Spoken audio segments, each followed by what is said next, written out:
السلام علیکم۔ آج کی اس ویڈیو میں ہم آپ کو رمضان المبارک میں ہونے والے واقعات کے بارے میں بتائیں گے۔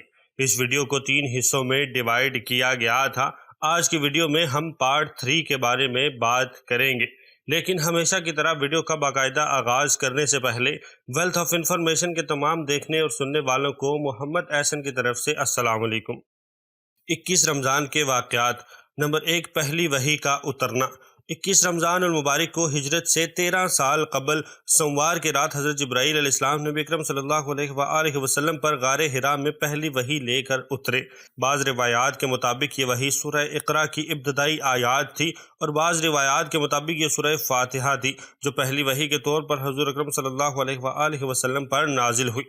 نمبر 2، حضرت علی رضی اللہ تعالیٰ عنہ کی شہادت۔ 21 رمضان المبارک 40 ہجری کو حضرت علی رضی اللہ تعالیٰ عنہ شہید ہوئے۔ شہادت سے 2 روز قبل مسجد میں صبح کی نماز کے دوران میں جب حضرت علی رضی اللہ تعالیٰ عنہ سجدے کی حالت میں تھے کہ عبد الرحمن ابن ملجم نے زہر میں بجھی ہوئی تلوار سے آپ کے سر پر وار کیا، اور کچھ روز شدید زخمی حالت میں رہنے کے بعد آپ اپنے خالق حقیقی سے جا ملے۔ 22 رمضان کے واقعات۔ محدث ابن ماجہ کا انتقال۔ 22 رمضان المبارک 273 ہجری کو معروف مسلمان محدث اور مفسر ابن ماجہ کا انتقال ہوا۔ وہ 209 ہجری میں ایران کے شہر قزوین میں پیدا ہوئے۔ انہوں نے حدیث کی تعلیم حاصل کرنے کے لیے مختلف اسلامی ممالک کا سفر کیا۔ ابن ماجہ نے علم حدیث میں مہارت حاصل کرنے کے بعد اپنی مشہور کتاب سنن ابن ماجہ تحریر کی، جو اہل سنت کی صحائف 7 میں شامل ہے۔ ابن ماجہ کی دیگر اہم کتابوں میں تفسیر قرآن اور تاریخ قزوین قابل ذکر ہیں۔ 23 رمضان کے واقعات۔ احمد بن طولون کی پیدائش۔ 23 رمضان المبارک 220 ہجری کو مصر اور شام کے فرمان روا اور خاندان طولونیان کے بانی احمد بن طولون پیدا ہوئے۔ طولونیان پہلا خاندان تھا جس نے اپنے قلمروں میں شام کو بھی شامل کر لیا۔ اس خاندان کا سلسلہ نسب طولون نامی غلام تک پہنچتا ہے، جسے بخارا کے حاکم نے عباسی خلیفہ کے مامون کے لیے تحائف کے ساتھ بھیجا تھا۔ اس کے بیٹے احمد طولون نے اپنے خاندان کی حکومت کی بنیاد رکھی۔ اس خاندان نے 254 ہجری سے 292 ہجری تک مصر اور شام پر حکومت کی۔ 24 رمضان کے واقعات۔ قطب الدین شیرازی کی وفات۔ 24 رمضان المبارک 710 ہجری کو ایران کے شہرۂ آفاق، طبیب، ریاضی دان، فلسفی اور علم فزکس و نجوم کے ماہر قطب الدین شیرازی نے تبریز میں وفات پائی۔ وہ خواجہ نصیر الدین طوسی کے شاگرد تھے۔ قطب الدین شیرازی پہلے دانشور ہیں جنہوں نے قوس قزح کے بارے میں تحقیق کی اور علمی نقطہ نگاہ سے اس پر بحث کی۔ قطب الدین شیرازی نے علم طب میں بھی کافی محنت کی اور کئی سال تک شیراز کے ہسپتال میں طبیب اور معالج کی حیثیت سے خدمات انجام دی۔ 25 رمضان کے واقعات۔ نمبر 1، عزا نامی بت کو توڑنے کے لیے لشکر کی روانگی۔ فتح مکہ سے فارغ ہو جانے کے بعد نبی اکرم صلی اللہ علیہ وآلہ وسلم نے 25 رمضان المبارک 8 ہجری کو حضرت خالد بن ولید رضی اللہ تعالیٰ عنہ کی سرکردگی میں عزا نامی بت کو توڑنے کے لیے طائف کی طرف ایک سریہ روانہ فرمایا۔ سریہ یعنی ایسی جنگ جس میں رسول اللہ صلی اللہ علیہ وآلہ وسلم خود شریک نہ ہوں، بلکہ آپ کسی اور کی شخصیت کی سرکردگی میں لشکر روانہ کریں۔ فتح مکہ کے بعد جب پورے عرب تک اسلام کی دعوت پہنچ گئی اور اسلام لانے میں کوئی رکاوٹ بھی نہ رہی، تو عرب کی سرزمین کو شرک کی غلاظت سے پاک کر دینے کا حکم ہوا، اور یہ سریہ اسی مہم کی ایک کڑی تھا۔ نمبر 2، فخر الدین رازی کی پیدائش۔ 25 رمضان المبارک 544 ہجری کو معروف مسلمان دانشور فخر الدین رازی ایران کے شہر ری میں پیدا ہوئے۔ فخر الدین رازی کو اپنے دور میں علم کلام میں اہم مقام حاصل تھا۔ انہوں نے اپنے دور کے دانشوروں کی تصانیف کی تصحیح بھی کی۔ فخر الدین رازی کی اہم کتابوں میں تفسیر الکبیر، اسرار التنزیل، جامع العلوم اور مفاتیح الغیب خاص طور سے قابل ذکر ہیں۔ تفسیر الکبیر کو کلامی تفاسیر میں امہات کا درجہ حاصل ہے۔ 26 رمضان کے واقعات۔ ابن خلدون کا انتقال۔ 26 رمضان المبارک 808 ہجری کو مسلمان مورخ، مفکر اور ماہر عمرانیات ابن خلدون کا انتقال ہوا۔ ان کو فقہ، حدیث، عربی، ادب اور دینی معارف سمیت اپنے زمانے کے تمام علوم میں مہارت حاصل تھی۔ ابن خلدون نے تاریخی فکر کو ایک نئے مرحلے تک پہنچایا اور واقعات نقل کرنے کی صورت میں تاریخ لکھنے کی روش کو تجزیاتی اور علمی روش میں تبدیل کر دیا۔ ابن خلدون کے نظریات کی روشنی میں اسلامی معاشروں کے تاریخی تغیرات کو زیادہ بہتر طور پر سمجھا جا سکتا ہے۔ ابن خلدون کی اہم تالیفات و تصنیفات میں خلاصہ منطق، مقدمہ ابن خلدون اور کتاب العبر التعریف کی طرف اشارہ کیا جا سکتا ہے۔ 27 رمضان کے واقعات۔ نمبر 1، قرآن مجید کا نزول۔ بخاری کی روایت کے مطابق 27 رمضان المبارک کو قرآن مجید کا نزول ہوا۔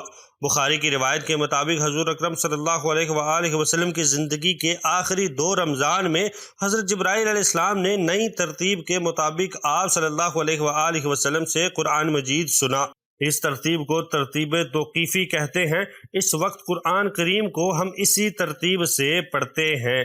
نمبر 2، پاکستان کا قیام۔ 27 رمضان المبارک 1366 ہجری کو پاکستان وجود میں آیا۔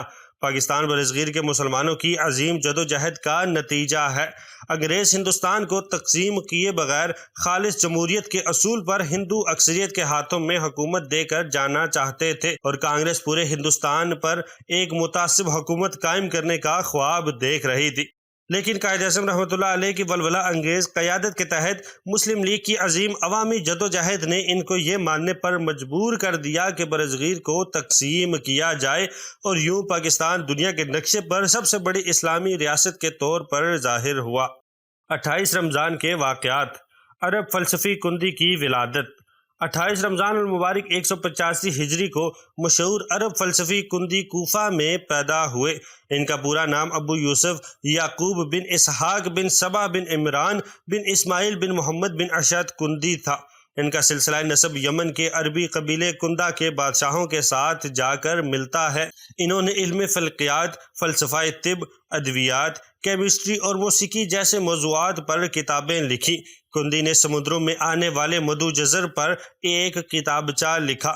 اس میں انہوں نے یہ بھی بتایا کہ سمندر کا پانی ویسے ہی گولائی میں ہے جیسے زمین بھی گولائی میں ہے۔ انہوں نے عطر کی اقسام، چیزوں کو رنگنے کے ذرائع اور لوہے کے زنگ سے بچانے والے کیمیکل وغیرہ پر بھی کتابچے لکھے۔ کندی نے 100 سال سے زیادہ عمر پائی اور 285 ہجری میں فوت ہوئے۔ 29 رمضان کے واقعات۔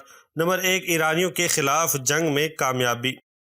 29 رمضان المبارک 13 ہجری کو دوسرے خلیفہ حضرت عمر بن خطاب کے دور میں مثنی بن حارثہ کی قیادت میں مسلمانوں نے عراق میں بوئیب کے مقام پر ایرانیوں کے خلاف جنگ میں کامیابی حاصل کی۔ اس سے ان کے حوصلے دوبارہ بلند ہوئے، کیونکہ اس سے پہلے ایرانیوں کے ساتھ جنگ میں انہیں جسر کے مقام پر شکست ہو گئی تھی۔ نمبر 2، اسپین میں داخلہ۔ 29 رمضان المبارک 92 ہجری کو طارق بن زیاد کی سربراہی میں مسلمانوں کا زریق کی سربراہی میں قوطے قبیلہ کے ساتھ وادی لقا میں معرکہ ہوا۔ اس میں کامیابی مسلمانوں کے ساتھیوں کو حاصل ہوئی۔ اس کامیابی سے اسلام کے اسپین میں داخلے کا راستہ ہموار ہوا اور مسلمانوں کو 8 صدیوں تک وہاں حکمرانی کا موقع ملا۔ 30 رمضان کے واقعات۔